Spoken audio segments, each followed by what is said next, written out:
Hello, everybody. It's Frances Reaves, your Medicaid and estate planning specialist from Parent Your Parents. I'm so happy to be here with you today. And my special guest is Shaun Corbett, the Chief Medical Officer of Miami Jewish Health. Hello, Shaun. How are you? I'm very good, Frances. Thank you for having me. Oh, it's always a pleasure. Shaun, you and I were together about 5 years ago, right? When you first started. That's right. As CMO at Miami Jewish. And you had told me at that time that, you really had some new and innovative ways in which you plan to bring rehabilitation to Miami Jewish. And voila! Here we are 5 years later with the Joseph Gringlas Integrated Rehabilitative Medicine Center. Woo, that's a mouthful. And I know it's your baby and your creation. So tell us, you had, planted the seed 5 years ago. So tell us about this new and innovative rehabilitative center. Great. So I appreciate the kind words there. I have to be honest, it's not just my baby. So Dr. Agronin, who is our renowned geriatric psychiatrist, and he and I together discovered that there's a great need in the community for patients suffering both cognitive disorder as well as functional and physical disorders. So combining a lot of what he does and what I do clinically, we came up with this program, which we are now operating at Miami Jewish Health under the name of which you just stated. Oh, I noticed you let me go through Joseph Gringlas Rehabilitative Center. Well, tell us a little about the innovation behind it. Sure. So Joseph Gringlas was a grateful patient, and they had made a donation to our idea, which allowed us to do not only physical renovations to our space, which are cutting edge in terms of the equipment that we have now. It's a beautiful space. It's very healing in terms of the color schemes and what we're doing there. I've been there. It is. Yes. Excellent.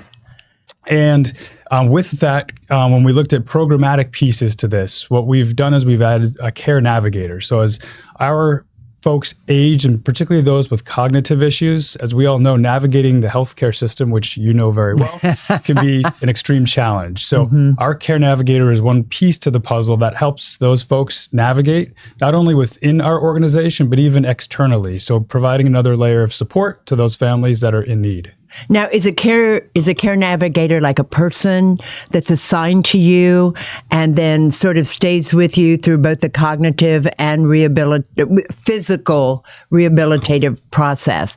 Correct. Now, are they usually a social worker, an MD, a resident, nurse practitioner?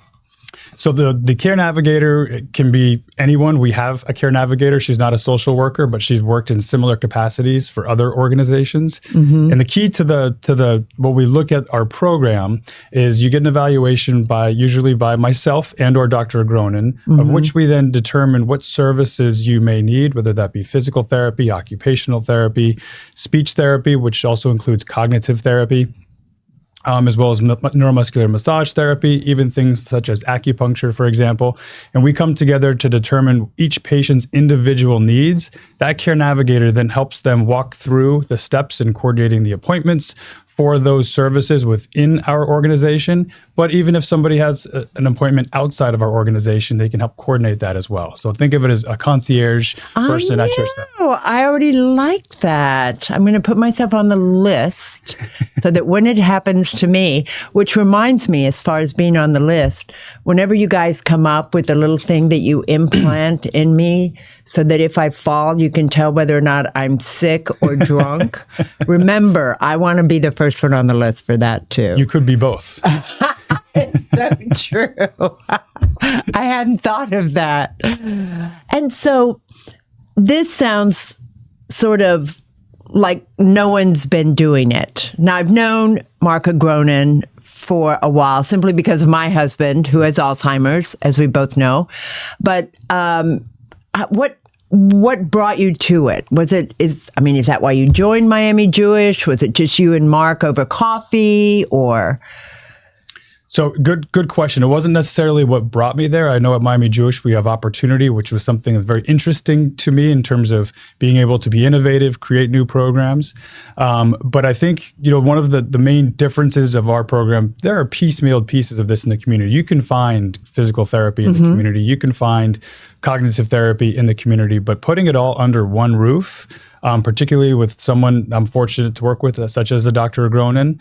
And prior to this, I ran our chronic pain program, which has a lot of the same components. And combining our services and really putting it under one roof is what is unique about this. And adding in the Care Navigator and then the beautiful space is something that makes this extremely interesting and innovative, where you can't find all of this under one roof elsewhere in the community. Wow. And what about the country?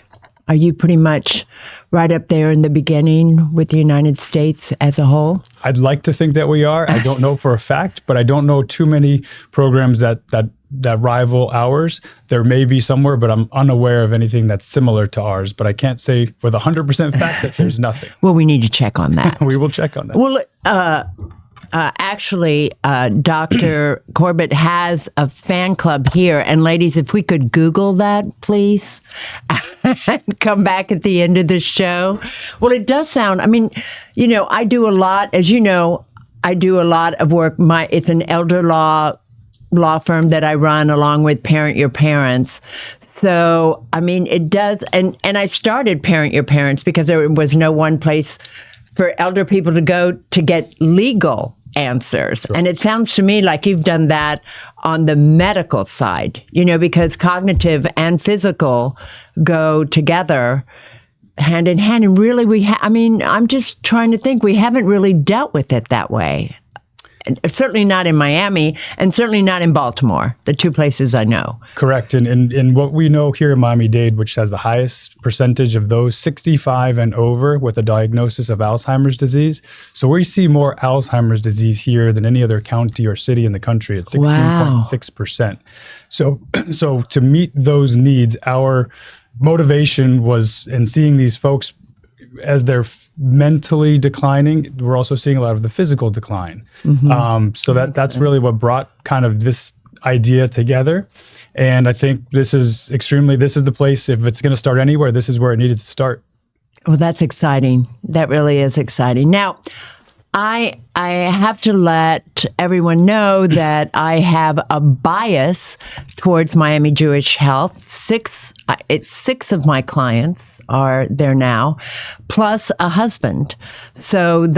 And Miami Jewish Health recently, my husband is actually has Alzheimer's and is in their Chernin skilled nursing facility, which recently received 5 stars for the Center for Medicaid Services, and only 10% of nursing homes in the state of Florida receive that. Is it the state of Florida, I would assume? United States. Oh, now we're national. Wow. I love that. Wow. Well, congratulations. Thank you. And that really is sort of your baby. The skilled nursing, the rehabilitation, am I wrong? It's one of them. I know. I have my foot in a number of different pots at our organization, but the way that the organization is graded is based on the quality, and the way that's represented is by the star rating. So with only 10% of nursing homes around the country receiving that 5-star, this is something we've worked very hard for, and we're very proud of. Well, and it's been it's been in the last 5 years. They certainly haven't received it prior to you were there. So, I don't know. I think I'd put a feather in my cap, but I appreciate that, but it's a team effort. I know. Absolutely. And listen, I know your team, and I can only say great things about them. I have a client on the 5th floor. I have a client on the 4th floor. I have a husband on the 3rd floor. And then I have a client on the 1st floor. So those nurse managers, the charge nurse on those floors really do make all the difference. Yeah. Go ahead. They do. They know they work hard, and I think one of the greatest compliments is having a loved one there. Obviously, we wish medically didn't have to be, but nonetheless, having your loved one with us, is also a great compliment to us. So well, I knew I could trust you. So it was an easy one to do. Let's talk a little bit about Dr. Agronin and the Frank C. and Lynn Scaduto Mind Institute, because that was the first institute that was started on the Miami Jewish Health Campus. And it's run by Mark Agronin, who is a psychiatrist with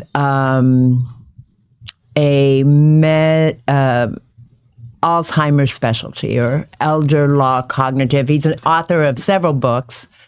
I think my favorite is The End of Old Age.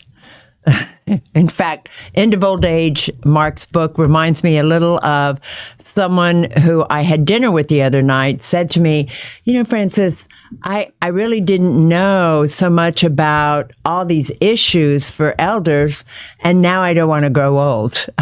And I told him to read Mark's book.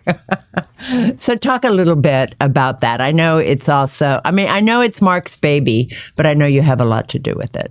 Sure. So I think, Dr. Agronin's approach to aging, I think, is something that's also been innovative and refreshing, where we will all age. We will all, hopefully, right? Yeah. That's the nature of life. I know. But, his approach is looking at aging gracefully and how do we do that? And his focus over the major portion of his career has really been looking at cognitive impairment with a focus on Alzheimer's disease. This is a disease that affects a large percentage of, as I just mentioned, our population here in South Florida, and that's one that we're challenged with. So his approach has been looking at how do we keep our minds young and how do we prevent cognitive impairment, and when we have early cognitive impairment, how do we prevent it from progressing? So that approach has been really refreshing, and that's what's kind of given birth to the Mind Institute. Meaningful Minds is another program he runs through that, which is looking at early on stage cognitive impairment and exercise programs and mind programs in terms of keeping your mind young, and how do we, again, prevent progression to more severe disease. And now, does the Joseph Gringlas Center also run the same type of studies? I mean, I know with Dr. Agronin, he's always got a study going on not just Alzheimer's, because there's several forms of dementia. I think Bruce Willis, for instance, has like frontal lobal. My mother had, I think, vascular. And Tom's at first you don't know, and then it becomes Alzheimer's. So under the rehabilitative medicine, do you all have sort of a studies pipeline as well?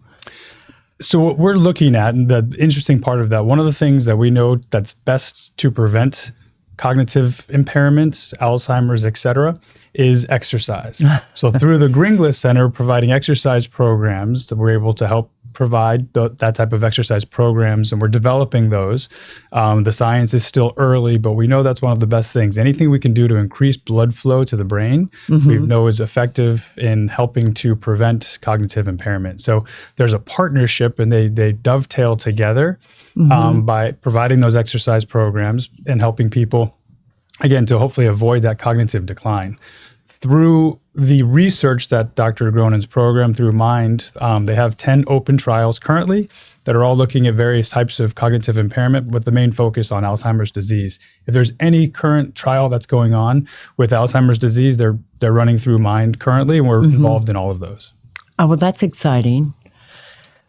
Okay, so let's talk a little bit about just Miami Jewish Health. Now, as I told you, I have six clients there, and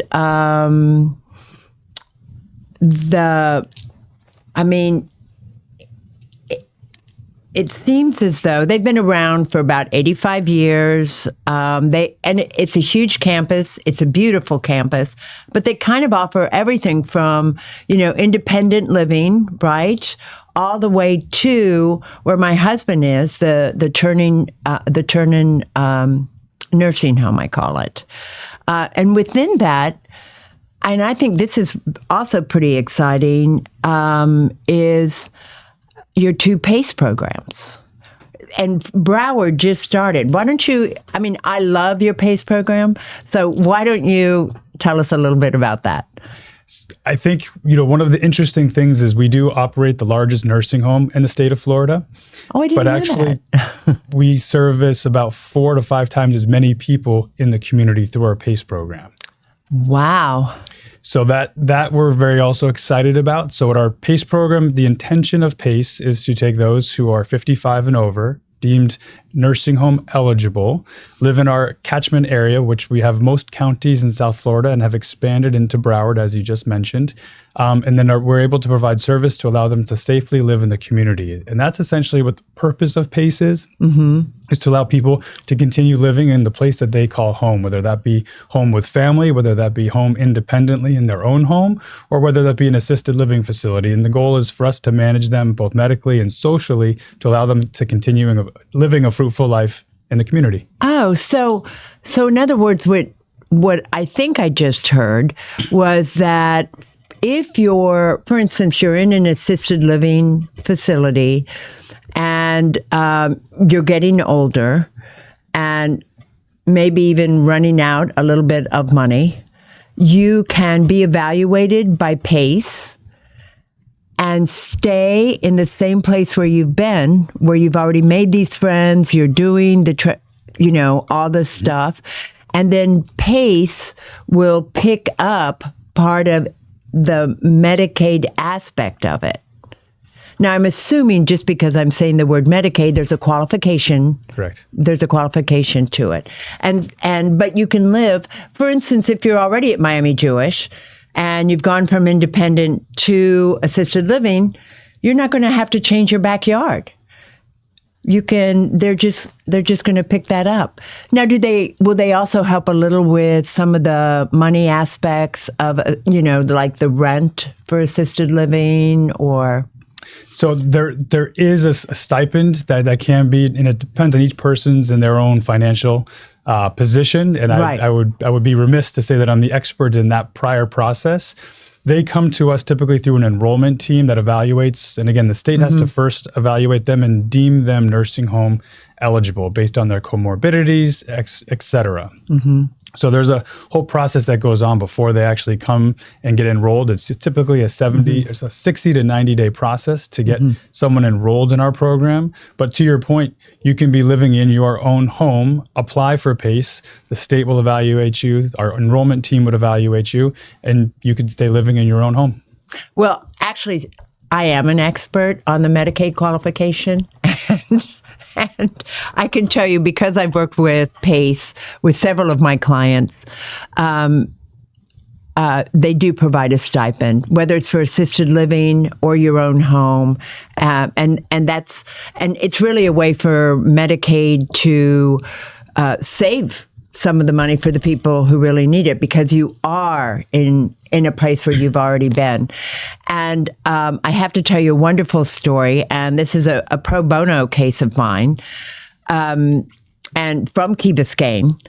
And it was a husband and wife, and they're getting ready to lose their home. He was an architect and has very progressive Parkinson's, and she's been his caretaker. And so they brought me in, to help. What can we do? But she didn't want him, she still wanted him to be with her. And I put them together with Rebecca at your PACE program. Great. And I got the most beautiful letter from her about how, because PACE goes and picks them up and brings them home. And if you can just go pick them up and leave them there, then PACE will bring them home if something comes up. It has set this family free. The fact that PACE existed and they didn't know it. So I think we need more PR on that. I'm going to go to your marketing department. I agree. And I think one of the beauties of the PACE program is that it's a social model and a medical model. So not only do we provide all of the medical services that somebody may need, it also serves as a daycare for elderly. So if somebody lives with their children who are working, and we call it the sandwich generation, right? Where they're raising children and taking care of an elder parent. We provide daycare services. There's services to come pick up. We've got, I think, over 35 to 40 buses that travel all around South Florida and pick families and PACE participants up, bring them to the center for the daytime, where then they receive activities as well. They receive physical therapy, occupational therapy as needed. Any type of activities during the daytime. Their meals are also covered. And then all of their medical services. We've got a medical director at each site with, on average, about 3 nurse practitioners.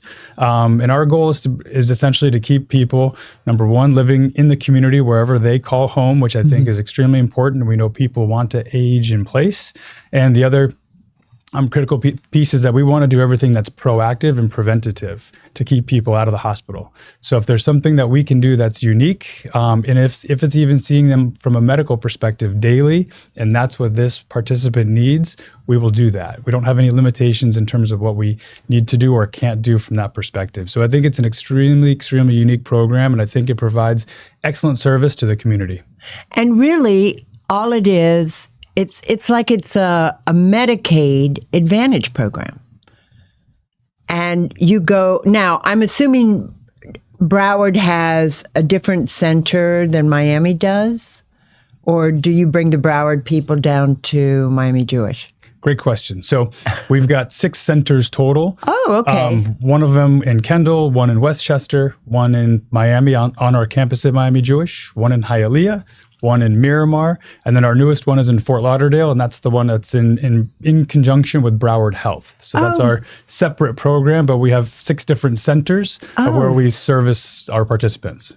And are you planning to go up to the next county with PACE, or you're going to sort of hang tight with Miami Broward and see what happens? We are in a phase of growth. So we do. Oh, that's great.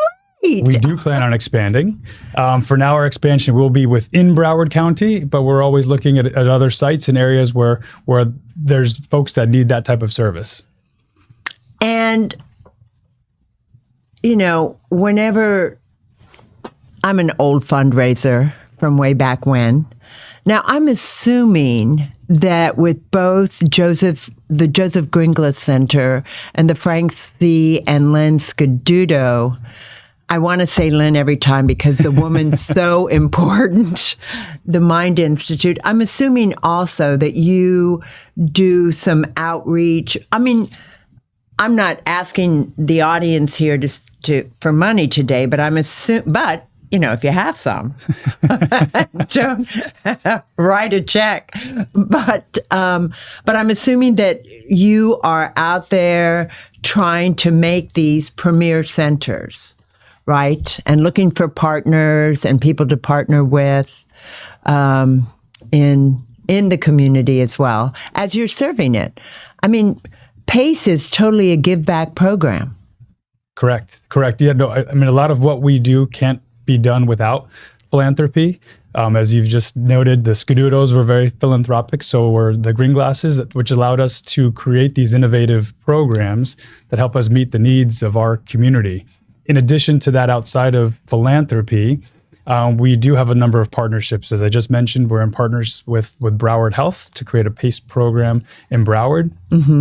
We partner with other folks as well throughout our organization. We also have dialysis center on campus, which is in partnership with another company, as well as hospice services. So we partner with community providers. We work very closely with Mount Sinai as well, although it's no formal relationship, but we have a number of partnerships in the community as well as philanthropy. And you do have an excellent hospice right there on the second floor Yes. No, Yes, thank you. several of my clients, the ones that are no longer there, did go through your hospice services. I sort of feel like I've done everything. I have one client who's in hospice now, and she started at your assisted living. So it's like, oh, look, I've actually been with Miami Jewish now long enough. I think it's been 6 or 7 years since your senior vice president found me on LinkedIn and said, "Oh, maybe we should meet." And we did, and ever since it's I'm a small partner, but nevertheless, it's been a partnership, and I'm proud to be a partner, an important partner. Well, first of all, I want to say that I think what you're doing, the fact that you're putting mind and body together, I mean, I've always felt like exercise, and you too, I mean, all you have to do is look at a person to know that they're out there doing the hard work, which is the exercise. And I never thought of it as simply as it just takes blood to the brain. Now, what else is going on in the brain rehabilitation? I mean, I know Billy Joel had what they call, I never get it right, normal pressure hydrocephalus, which is nothing more than water on the brain. Correct? And is that also something that you look for in the rehabilitative process? So it's not something we necessarily would look for. It is something clinically we look for based on some of the symptomatology of what we see with normal pressure hydrocephalus.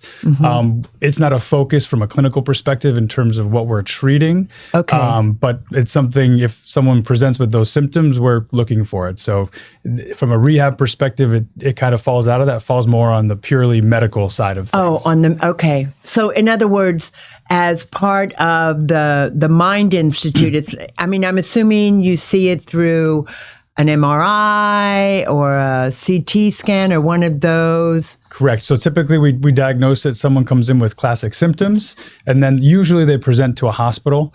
I see. As many times what happens, or oftentimes to a neurologist, who then undergo a certain number of tests, could be CT scan, MRIs, et cetera, with the clinical picture, which then gives us a diagnosis. Okay. So that falls a little bit outside of the realm of what we're focusing on, although it is something we're aware of, and we have to know to recognize it to then refer it to the correct specialist. to the correct specialist. Correct. And so I guess my question is, all of these though, like whether is Parkinson's also, I'm assuming you'd have to see Parkinson's in a rehabilitation area. And is the whole not talking thing, that's a Parkinson's thing, right? And is that something that your occupational group works on, or? It is. So we do see a fair number of Parkinson's disease. There's a number of different things that you can do for folks with Parkinson's. So number one is typically medical treatment. There are a number of medications that we typically initiated, but as the disease progresses, we start seeing increased rehabilitation needs. So there's something called VST Loud, which essentially helps people pronounce and pronounce from their voice and enhance their vocal cords, because it is something we see is that the voice becomes weaker as Parkinson's progresses. So we do offer that through our speech language pathologist, and we offer therapy from a physical perspective as well as an occupational perspective. So we see a number of folks with, we call those movement disorders, and we do provide rehabilitation services to them. Now, and I think last but not least, simply because of some of my clients and some of my experience. So Frances Reaves has someone that she feels that the Joseph Gringlas Center for Integrated Rehabilitative Services, that they need those services. How do I get there? Great question. We have a number of different ways in which you can get there. You can call directly to our therapy center, which is one way to do that if you have a script from another physician. The other two ways that most commonly get there are from scheduling an appointment with me in my outpatient clinic, or scheduling an appointment through the Mind program and seeing Dr. Agronin. Those are the most common ways of which we then do an evaluation to determine what needs we think that individual may have and what services they may have. And then we provide the prescription, and that gets people into our program. Oh, so it's a simple phone call. Simple phone call. Wow. And do we have a phone number for that? We have a number of phone numbers for that. Okay. Which we can provide. So if Frances were looking for this, she would call Miami Jewish Health, right? Mm-hmm. And then say, I need your rehabilitation services, or I need your cognitive dissonance service, or correct. That's one way to do it. Another way is to go to the website. So if you go to Miami Jewish Health website, there it is. Okay. And you'll see our website and all the phone numbers to get a visit with Dr. Grona, myself, or if you have a script to come directly in, the numbers are on the website. That's great. Well, Dr. Corbett, I can't thank you enough for coming in today, for talking about one of my favorite places in Miami, and honestly, for all that you do, for Miami and now Broward Counties through the PACE program. A lot of my clients have used it, and I know that I personally have been thanked for it. So thank you. Thank you for having me, and thank you for your continued partnership, and thanks for having me here today. My pleasure.